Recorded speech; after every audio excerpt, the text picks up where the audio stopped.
Hi guys, welcome back to my channel. In today's video I'm going to be doing my winter recommendations video. I do this every winter. I've tried to get different ones from my last video because obviously I don't want to repeat myself. I've separated it into categories, so there is mostly fantasy, but I've also put in 2 little Christmassy books and then one like kind of non-fiction book, which is kind of crazy from me. I do have more genres like thrillers and stuff in the other video, but because I haven't read any thrillers really since then, or at least none I enjoyed enough to recommend or good in winter. I just read Not Quite Dead Yet by Holly Jackson. I was going to put that in this video because I did really enjoy it, but because that was largely based around Halloween. So I'll start off with the Christmas books to get them out of the way if you're not interested in reading anything Christmassy. But the first Christmas book that I have is a little romance, and that is Holiday Romance by Catherine Walsh. This is the only new Christmas book I've read since my last video recommending Christmas books, but I really enjoyed this one. I need to look up the description because I've forgotten their names already. I feel like I always forget what romances are about, especially Christmas romances, but this one was actually quite different for a Christmas romance. I feel like a lot of Christmas romances follow a very similar trajectory, but I really enjoyed this one. So it's a friends to lovers, and we follow Molly and Andrew. Nothing romantic has ever happened between them. They're friends and that's all. Once a year for the last 10 years, Molly has spent 7 hours and 15 minutes sitting next to Andrew on the last flight before Christmas from Chicago to Dublin. It's kind of like people meet on vacation, but Christmasified. I think there's one Christmas where they have a little bit of a dilemma and Andrew can't get home to his family, and so Molly, because she's not that into Christmas, she offers to help him get home to his family, and it's just really cute and Christmassy. The next one I have is Spectacular by Stephanie Garber, which is a fantasy. Oh, let's make my camera go weird. This one actually follows off the Caraval series, so you wouldn't really, I mean, I guess you could read it without reading the Caraval series if you just wanted to read a little short Christmas fantasy. I think that this book is probably the most beautiful book that I own.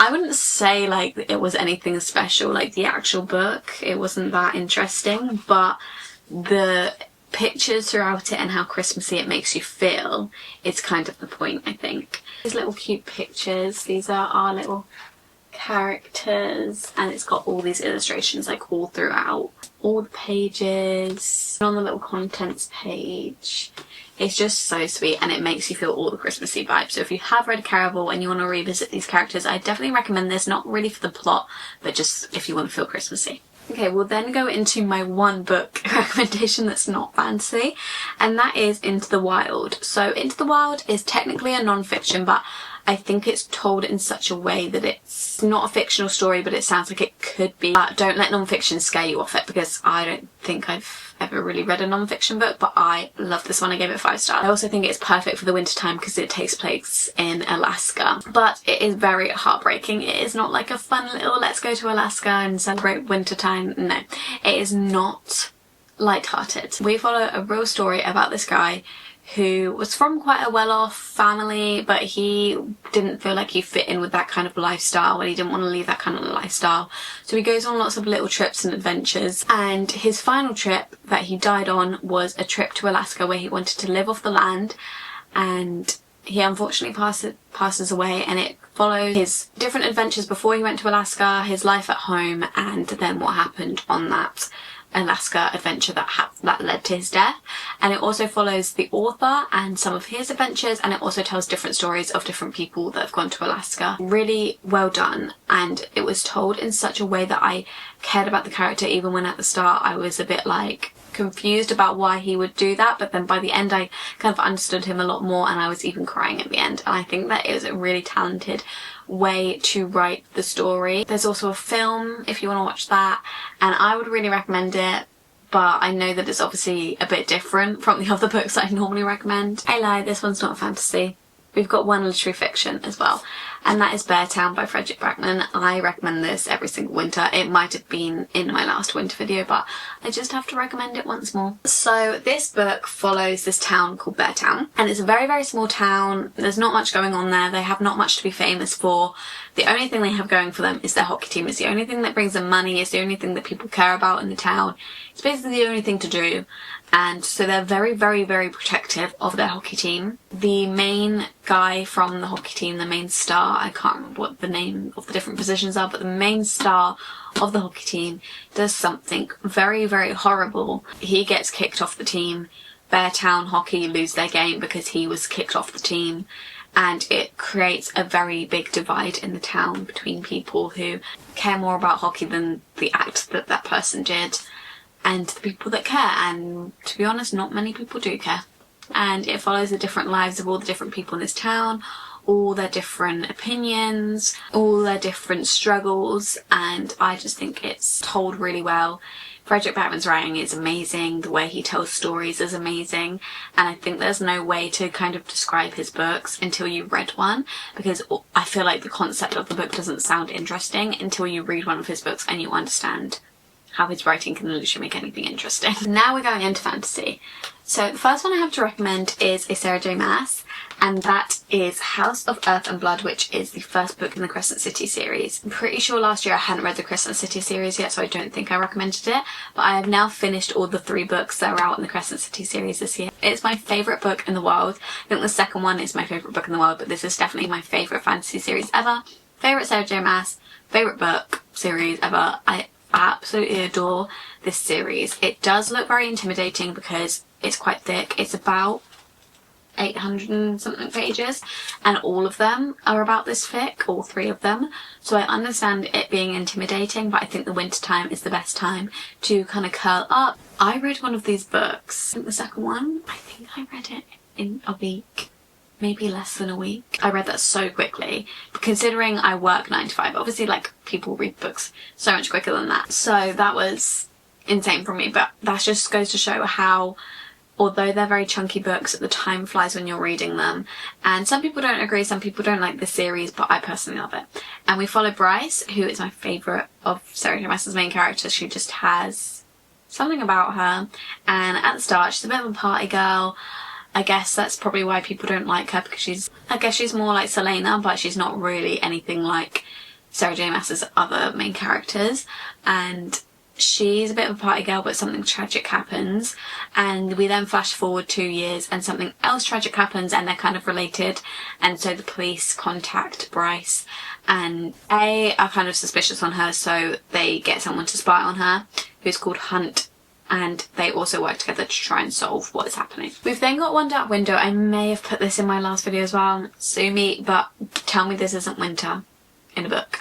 So this is another fantasy, obviously, and it follows Elspeth, and she has this like disease, kind of complicated magic system to describe, but there's like this mist in this place and it can disease you, and the only way to get rid of the disease is to have all of the cards, and the cards are like the magic system. But she has this disease, which means that she's also got like this man in her head called Nightmare who's like speaking to her, and in order to get him out she has to enlist the help of a mysterious highwayman. She has to enlist his help in order to find the last card that she needs in order to get this man out of her head. And it's just very atmospheric, it's very winter.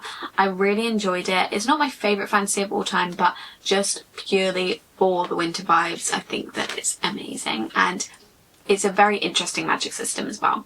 And the second one is really good too. Like, the plot really picks up in the second one, I think. Then I've got Anatomy by Dana Schwartz. So this one is a duology, but the second book I don't think is anywhere near as good as the first book, but I really enjoyed the first book. I also really love the cover. It's like a girl in a dress and it looks like a heart. But we follow this girl called Hazel, and she is a woman in 1817 Edinburgh, and she has all these ambitions to be a physician, is it? A surgeon. She wants to be a surgeon, but at this time women don't become surgeons, women don't get trained to become surgeons, so she kind of has to train herself, and in order to do that she needs bodies, and so she enlists the help of a grave digger called Jack, and he digs graves and gets bodies out and sells them, which, you know, is a bit gruesome and not the nicest thing, but that's what he does to survive. And so she buys bodies off him, and that's how they meet. And it's a little bit of a romance between them. It sounds really weird, but I really loved following this girl trying to make her way to her dream job being a surgeon whilst everyone's underestimating her, and I think that it was really interesting. I really like the romance as well. It's definitely got all the spooky gothic winter vibes. Oh, it also follows a little bit of a mystery because it says Jack's friends are disappearing off the streets and the city slums are plagued with a mysterious illness, and nobody seems to care until Hazel, so they work together to kind of figure that mystery out as well. Next one I have is Dance of Thieves, which is a little duology. I love this book series. It's one of my 6-star book series. I feel like when a fantasy goes really into world building and really into the politics, I associate it more with winter. I don't really know why I associate this with winter otherwise, but I just think that it has such a strong fantasy plot that I just associate fantasy with winter. And this one, it is like a romance. It definitely does have a strong romance plot, but I think it's very joint with the fantasy plot as well and the world building, and I don't think that I've ever read a book that has such perfect amounts of the romance and the fantasy in it, and this one does. So we follow Cassie, and she is a guard for the Queen. She gets sent on this mission to the outlaw family, which Jace is a part of, who's our male main character, and he is kind of like the ruler of this family because his dad just died. So she is sent on a mission over there, and it's posed as something, I can't remember what it's posed as. She's like investigating something, but really she's come to find out a piece of information about the family that they won't want her to find out. And so it's kind of like a betrayal because she gets really close to Jace and she's actually trying to gain information on them. There is one that I've read very recently, and that is The Prison Healer.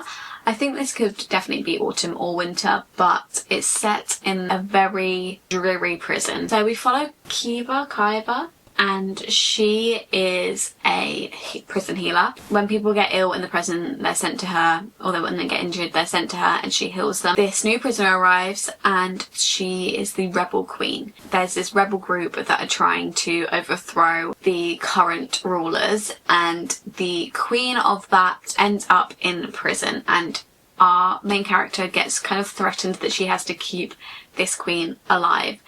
And because this queen then gets entered into trials, which is her punishment for being a rebel, Kaiba has to take on these trials for the queen in her place. And you know I love trials. And I think it was a bit slow paced, but the ending makes up for it, and I'm very excited to move on to the next one. And I did really enjoy the romance. I really enjoyed our characters, but I think it slowed down a little bit towards the end. But then it really picked up in the last few pages, so I'd recommend that one. The last one I have to recommend I don't have physically, but that is The Crimson Moth by Christina Cicerelli. And this is like a witchy fantasy, so I guess it could also be good for autumn because it's kind of giving the Halloween-y vibes. But I also think that it's good to curl up with in the winter. So we basically follow, what's her name? The thing I'm always going to do is forget their names. Okay, so Rune is a witch, but obviously nobody knows that she's a witch because you were not allowed to be a witch anymore. She pretends to be like a really selfish, vapid socialite and goes to all these like parties and socializes with all these rich people, but she is actually a witch, and she spends her nights as someone who will go around and hunt people who are hunting witches. But it says when a rescue goes wrong, she decides to throw the witch hunters off her scent and gain the intel she desperately needs by courting the handsome Gideon Sharp. And he's kind of also courting her because he's trying to find out more about the witches, and so they're kind of playing each other, and it gets a little bit of betrayal in there. But it's very, very interesting, and it's very entertaining if you want a little fun fantasy. And those are all the books that I have to recommend for your winter reading. If you have any more recommendations, please leave them down below. If you enjoyed this video, please give it a thumbs up. You can subscribe down below and turn the bell on, and you'll be notified every time I upload, which is every Sunday, always book related videos.